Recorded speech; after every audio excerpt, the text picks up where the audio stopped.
Welcome back, No Contest family. I'm your host, Jordan from No Contest. Are you ready for the next topic today? Damn right you are. Let's get right to it. Before we begin, we've been getting a lot of support from you guys, and I want to personally say thank you. Please, if you're watching, consider subscribing, liking the video, and hitting that notification bell so you can be notified when we upload any videos. Also, comment, I subscribe down below. Upon seeing your comment, we'll reply to anything and everything. Make sure you stay to the end of the video to find out who wins this fight.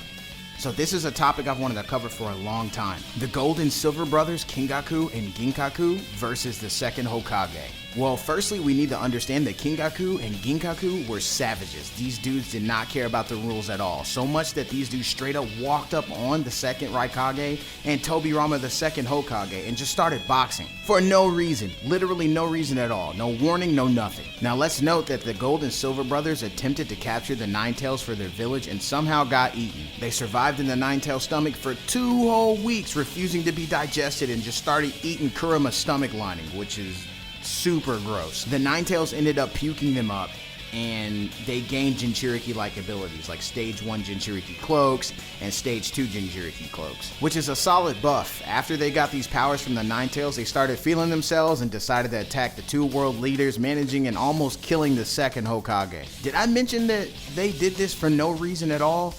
But anyway, now the Gold and Silver brothers had 4 out of 5 of the Sage's 6 past weapons, which we see in the war arc of Naruto.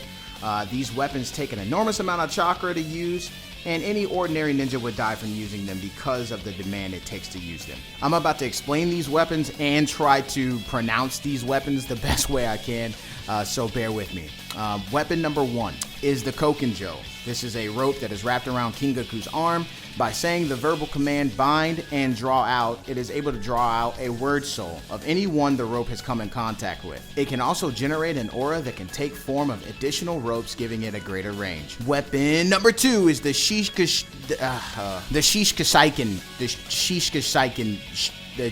kebab, which is a broad, flat sword that can sever a word soul by saying the command curse. At this point, whatever word that the victim says the most in their life is inscribed on the sword. If that person says that word, then they will be sucked into the next weapon. Which brings us to weapon number 3, Beni Hisago, which is a gourd. By saying the verbal command record, it will suck you up inside of it. Even if you decide to be quiet, it'll still suck you up, so there's no way around it. You just gonna get sucked on, bro, so prepare for that. The next weapon is weapon number 4, which is Bashozen, which is a large fan that can put out all 5 basic chakra natures. It can also be used as a shield. So these guys have a pretty hefty kit together. But what does the second Hokage have? Well, Tobirama has a lot. He's one of the few ninja we've seen summon oceans from nothing. He also invented the Shadow Clone Jutsu, the Flying Raijin, the Reanimation Jutsu. He was also a great sensory ninja, being able to touch the ground and accurately detect the presence of anyone around him. This dude is stacked, and he was deemed one of the fastest shinobi of his time.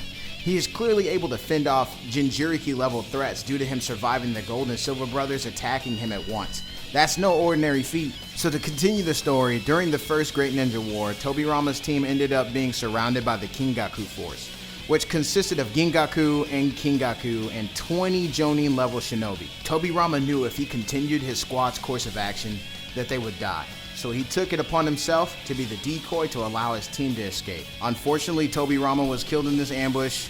I wish there was more on that, like knowing the body count on how many Tobirama took down before he fell in battle, but the Gold and Silver brothers ended up living. What do you guys think? You think Tobirama put up a good fight? How many people do you think he took out? Leave a comment below and let's talk about it. Don't forget to like and subscribe and look out for the next one. I'm your host Jordan from No Contest. Have a good day.